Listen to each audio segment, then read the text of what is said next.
Amari Nicholson has been missing for more than 2 days now. And tonight we're hearing from the boy's mother and her boyfriend, and they're now saying that someone kidnapped him. Fox 5's Joe VL joining us now with more on what the couple is saying. Joe. Yeah, that's right. I talked to the couple today. Now, the mother flat out said some of what she's saying may certainly sound confusing to people, but she says someone took her son. She is struggling with a little boy who hasn't come home and wants the public to help find him. Jeez. It has been 2.5 days since anyone has heard anything about 2-year-old Amari Nicholson. Panic mode, freaking out, crying, screaming, just my baby's gone. Amari's mother, Taylor Nicholson, says she got the news her son was missing on Wednesday while she was in Colorado taking care of her mother, who was attacked by a dog. She left Amari with her boyfriend, who considers Amari his son, at the Emerald Suites near the Strip. Now, he says Wednesday, just after 6 a.m., someone knocked on the door. And it was a woman saying that she was her baby daddy's sister. Mm-hmm. And she said she was there to pick up my stepson. Terrell Rhodes says she called Amari's mom in Colorado. I turned around to call her to tell her if this are this true, was this really prearranged? And as I'm doing that, she says she don't need anything for my stepson. They got everything they need for him, and basically just took off. Nicholson says she missed Rhodes' call. No, I was still asleep, so my phone, I didn't hear the first few calls until it was already too late. Now, this is where things get a little confusing. The mother tells me she and Rhodes got into an argument about her being away from Vegas and told him someone would be stopping by, but didn't say exactly who and didn't say why they were coming over. But you didn't know her, though, correct? You never seen her? So did you not know this person you're letting take Amari away? I mean, from my knowledge, I already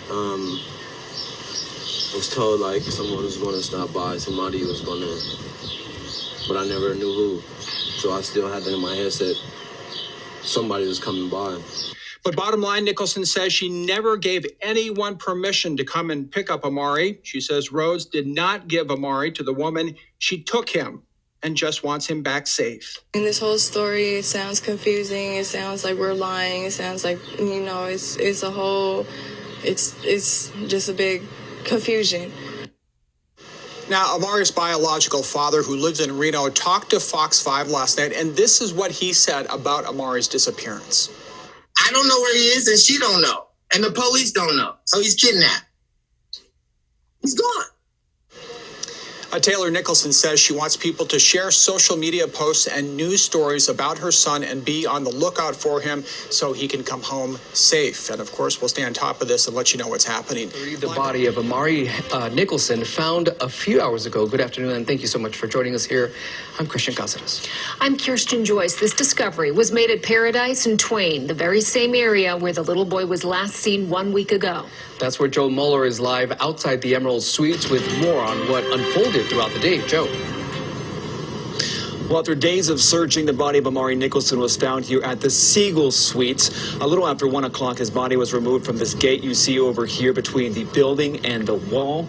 And to give you an idea just how close it is to the Emerald Suites where he was last seen 1 week ago, you can see the sign there. It is just around the corner here from Paradise and Twain. Now, there is a memorial just below that sign. People have been bringing by candles and flowers throughout the day. A group of people could be seen outside the Siegel Suites near this location where Amari's body was removed. Investigators found him between the perimeter wall and the building. People were emotional watching this all unfold. He was last known to be alive last Wednesday near that Emerald Suites location where his mother, Taylor Nicholson, was living.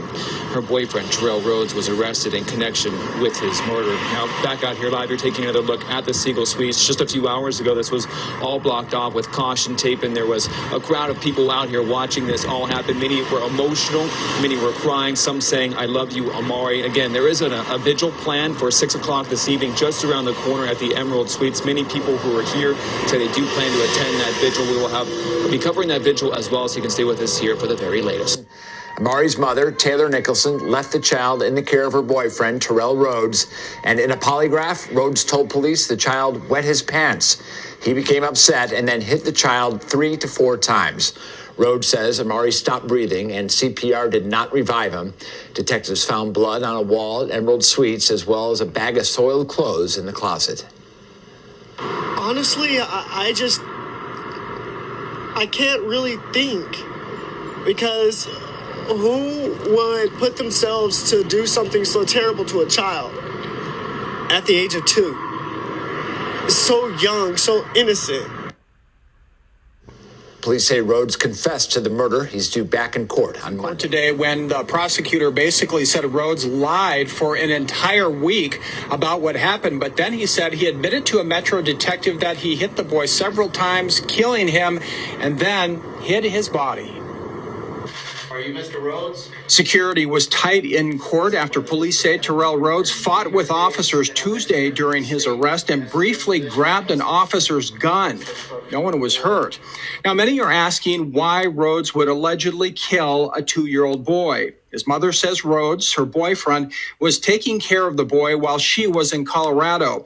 Now, there has been talk on social media that he may have beaten the boy after he urinated in his pants. Attorneys say they found soiled clothing where Rhodes lives and blood on the wall. Rhodes said nothing in court about all of this, but said plenty to me last week. People is making this a finger-pointing game, and this is not a finger-pointing game. My son is really missing. Not so, say detectives, with Rhodes now facing first-degree murder charges. He told us Amari's sister showed up to the Emerald Suites and took Amari. And then what did you do after she left with him?